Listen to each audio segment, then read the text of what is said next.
C'est quoi la crainte d'Allah? Quand le cheikh au début nous a recommandé la crainte d'Allah. Ici, il dit demeure constamment dans la crainte révérentielle et al-khashya. C'est quoi la crainte d'Allah? Craindre Allah, c'est, t'as vu quand, comme a dit un des salafs, si tu empruntes un chemin épineux, où il y a plein d'épines, que ferais-tu? Tu vas marcher sur ces épines ou tu vas les éviter? Tu vas les éviter. Évite tout ce qui peut t'amener à la colère d'Allah subhanahu wa ta'ala. Accomplis tout ce qu'Allah aime et agrée. Et éloigne-toi de tout ce que Allah déteste.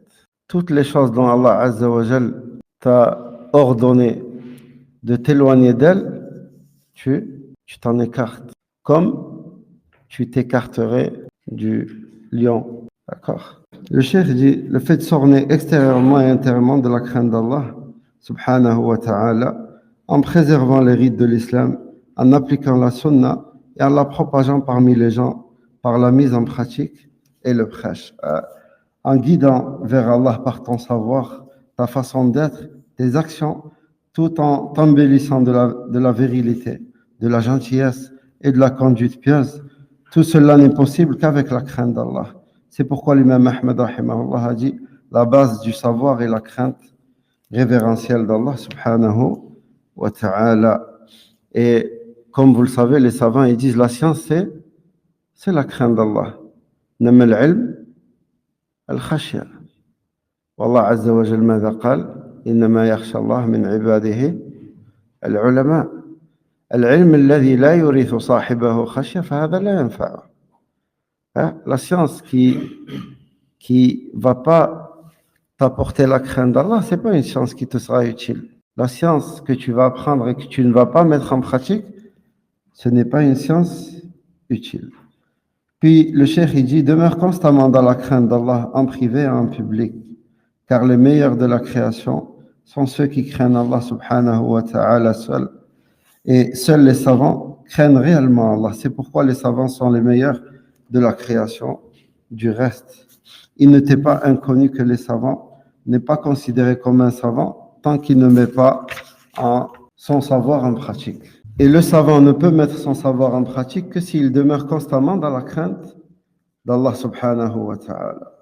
Al-Khatib al-Baghdadi a rapporté avec une chaîne de transmission plutôt inhabituelle le récit des 9 pères dans lesquels il a dit Abu al-Farj Abd al-Wahhab ibn Abd al-Aziz ibn al-Harith, dans la chaîne de transmission, nous a informé de mémoire. J'ai entendu mon père dire, j'ai entendu mon père dire, j'ai entendu mon père dire, j'ai entendu mon père dire, j'ai entendu mon père dire, j'ai entendu mon père dire, j'ai entendu mon père dire, j'ai entendu Ali ibn Abi Talib dire, la science a appelé les actions, c'est-à-dire de l'étudiant en sciences. Si elles, c'est-à-dire les actions, répondent, l'étudiant se souviendra de ce qu'il a appris. Sinon, la science s'en va. Vous connaissez ce si hataf al-ilm bil-amal fa in ajabahu wa illa irtahal. Aïta, vous la répétez 1000 fois. La science, à la base, elle appelle à l'action, à la mettre en pratique. Si tu ne mets pas cette science en pratique, cette science, elle s'en va, elle part. Elle s'en va et elle part.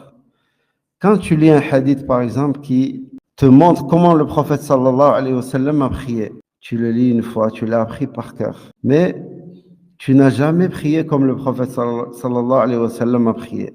Tu n'as jamais mis en pratique la façon de prier du prophète sallallahu alayhi wa sallam. Ce hadith, tu l'as jamais mis en pratique. Il viendra un jour où tu vas oublier cette science. D'accord? Même si on te demande, on te demande, et tu ne sauras pas répondre. Tu ne sauras pas répondre. Des fois, tu vas te rappeler de certains hadiths ou certains versets, justement parce que tu l'as mis en pratique. Parce que tu l'as mis en pratique. D'accord? Si tu ne le mets pas en pratique, tôt ou tard, tu vas l'oublier. Tôt ou tard, tu vas l'oublier, même si tu le répètes 1000 fois. Même si tu le répètes 1000 fois.